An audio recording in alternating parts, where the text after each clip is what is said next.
Greetings everyone, welcome to Commerce classes. So today we'll be understanding inventory valuation based on LCM rule. As we all know that AS2 relating to inventory valuation specifies that inventories should be valued at lower of cost or market price.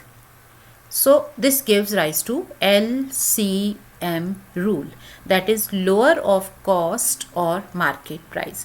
So herein you are to take cost price, market price, and least of the two will be considered for inventory valuation.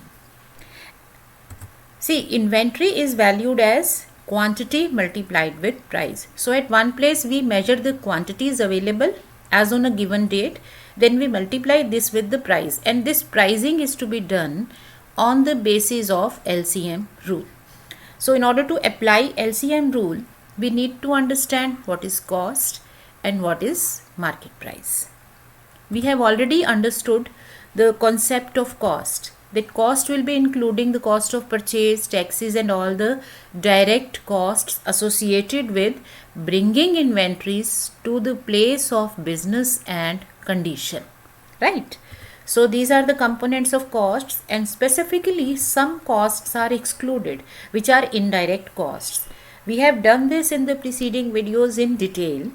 Now let us take up the next concept, that is market price. Now market price is referred as net realizable value, because technically when we say market price, it means the price available in the market. But the amount that we are to consider here is not the price which is there in the market, but the amount that we can realize from the sale in net. Like in order to make the sale happen, you might have to incur some expenses. So this will be excluded while calculating NRV, net realizable value. So it is the estimated net selling price that you expect to realize from sale of inventories in future, less estimated cost of completion and cost of sale. Like you may be able to sell your inventories at the price of say 100 rupees per unit. Now 100 rupees per unit, which is the selling price, in order to make this sale happen, suppose you are to pay commission to the seller at the rate of 5%. It means when you make sale of 100 rupees, you do not get 100 rupees in hand. But what do you get? You get 100 minus its 5%, that is, you get 95 rupees. So this is net realizable value. So net realizable value is sales price minus estimated cost of completion and cost of sale. Like in case of damaged goods or second hand goods, it might be the case that in order to make the sale happen, you have to incur some completion cost. So that cost of completion and cost of sale will be excluded or deducted from the selling price to determine NRV. So say the cost of the product is 2000, selling price is 2700. Now due to stock becoming outdated, it will be sold at a discount of 30%, and commission is 250, calculate NRV. So now NRV is selling price minus all expected expenses on sale or completion of the goods. So now selling price is how much? You are able to sell it at 30% discount. That means your actual selling price at present is 2700 into 70%. I hope you understand this 70%. 30% is the amount of discount. So since out of 100%, out of the total, if 30% is the discount, you will realize 70%. Alternatively, you can calculate 30% and deduct it from the selling price. Now expenses or commission on sale is 250. So what do we get? 1890 minus 250. So 1650 rupees is the net realizable value. So we will be considering net realizable value 1650, selling price is this much, and cost price is 2000. So you see, we can say that the LCM rule will apply. So cost price or net realizable value, the least of the two will be considered for valuation of inventories. Now here let me tell you one more thing, that when we are talking about finished stocks which are to be sold, we are concerned with selling price. because we are to sell them. But if we are having, say, raw materials, so in case of raw materials, selling price, the term selling price is replaced with replacement cost.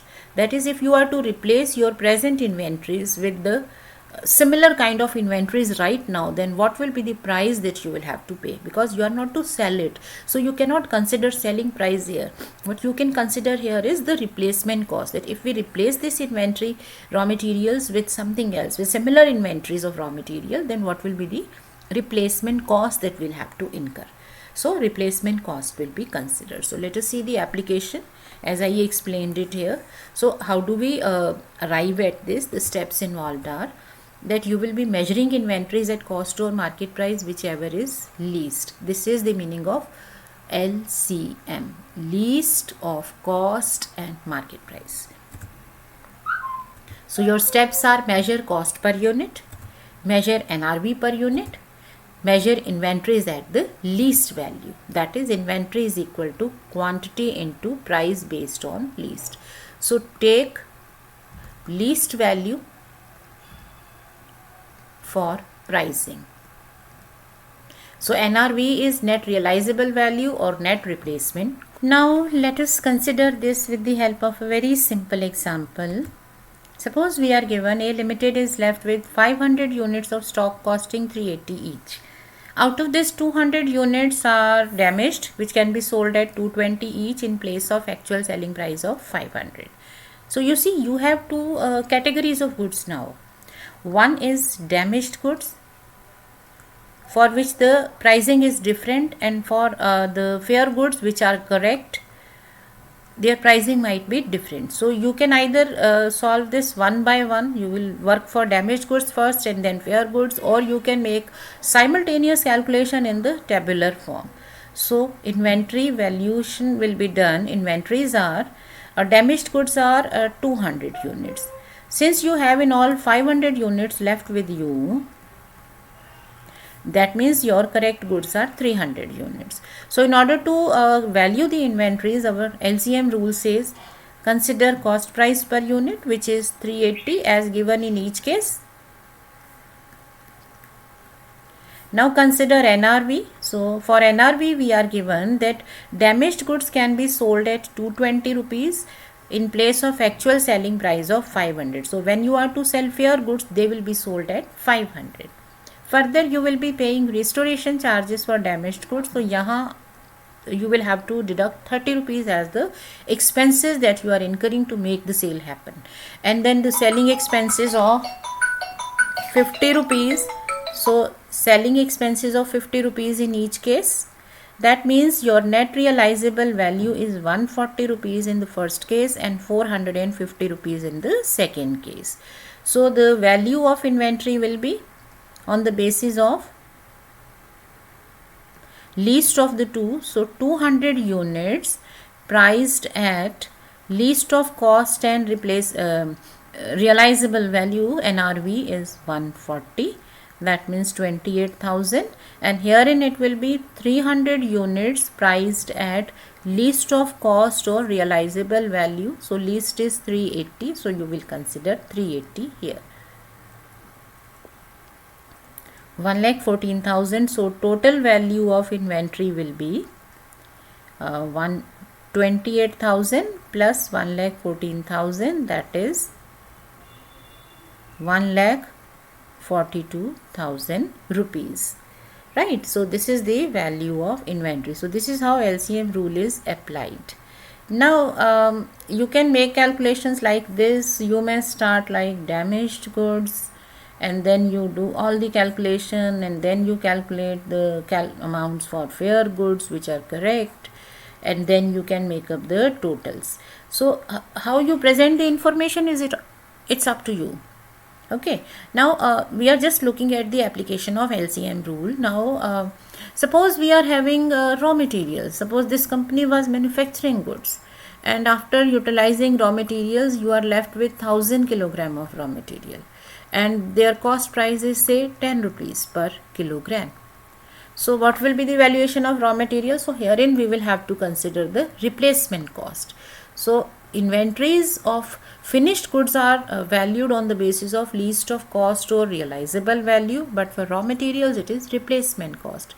Now suppose replacement cost is 9.5. So value of raw material inventory will be 1000 kilograms priced at least of the two. So out of 10 and 9.5, 9.5 will be considered. So it is 9500.